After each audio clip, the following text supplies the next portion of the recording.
உலக தமிழ் மக்களுக்கு வணக்கம். வருமானத்துக்கு அதிகமாக சொத்து சேர்த்த வழக்கில் சசிகலா, இளவரசி சுதாகரன் ஆகியோர் பெங்களூர் சிறையில் அடைக்கப்பட்டுள்ளனர். ஜெயலலிதா ஏற்கனவே மரணம் அடைந்து விட்டார். இந்த நிலையில் சுப்ரீம் கோர்ட் அதிரடி உத்தரவிட்டிருக்கிறது.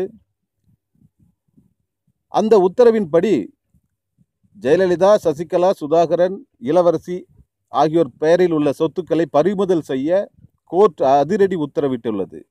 இதைத் தொடர்ந்து தமிழக அரசும் இப்படிப்பட்ட 68 விதமான சொத்துக்களை பறிமுதல் செய்ய உத்தரவிட்டுள்ளது. இதில் முக்கிய விஷயம் என்னவென்றால்,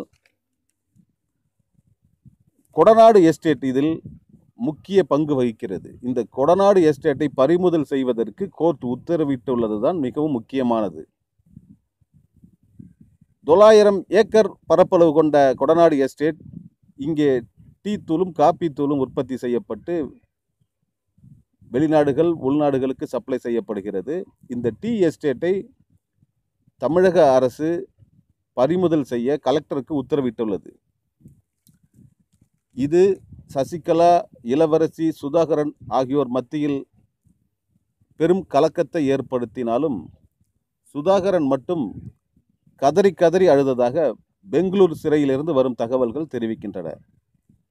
எங்கே தனது பெயரில் உள்ள அனைத்து சொத்தும் அரசு பறிமுதல் செய்து கோர்ட்டிடம் ஒப்படைத்து விடுமோ என்று சுதாகரன் கதறி அழுததாக அங்கிருந்து வரும் தகவல்கள் தெரிவிக்கின்றன. ஆனால் சசிகலாவும் இளவரசியும் எந்தவிதமான கவலையும் இல்லாமல் இருப்பதாகவும், இந்த சொத்துக்கள் போனால் பரவாயில்லை, கணக்கில் வராத பல ஆயிரம் கோடி ரூபாய் சொத்துக்கள் தங்களிடம் இருப்பதாக அவர்களுக்குள் பேசிக்கொண்டதாக ஜெயில் வார்டன்கள் மத்தியில் பரபரப்பாக பேசப்பட்டு வருகிறது. அவர்கள் வழியாக இந்த தகவல் கசிந்து வந்து பரபரப்பை ஏற்படுத்தி இருக்கிறது. இப்படிப்பட்ட 68 விதமான சொத்துக்களை மட்டுமல்லாமல் சசிகலா, இளவரசி, சுதாகரன் உட்பட அவரது குடும்பத்தினர் வசம் உள்ள அனைத்து சொத்துக்களையும் பறிமுதல் செய்து கோர்ட்டிடம் ஒப்படைக்க வேண்டும் என்று தமிழக மக்கள் கருத்து தெரிவித்துள்ளார்கள். இது நடந்தால் மிகவும் நல்லது என்றும் அவர்கள் கூறுகிறார்கள். என்ன நடக்கும் பொறுத்திருந்து பார்ப்போம். இந்த வழக்கில் மேலும் பல ஆயிரம் கோடி சொத்துக்களை பறிமுதல் செய்ய உத்தரவிடுவார்களா? பொறுத்திருந்து பார்ப்போம். யூனிவர்ஸ் டிவியை சப்ஸ்கிரைப் செய்து கொள்ளுங்கள். கீழே உள்ள சிகப்பு பட்டனை அழுத்தி யூனிவர்ஸ் டிவியை சப்ஸ்கிரைப் செய்து கொள்ளுங்கள்.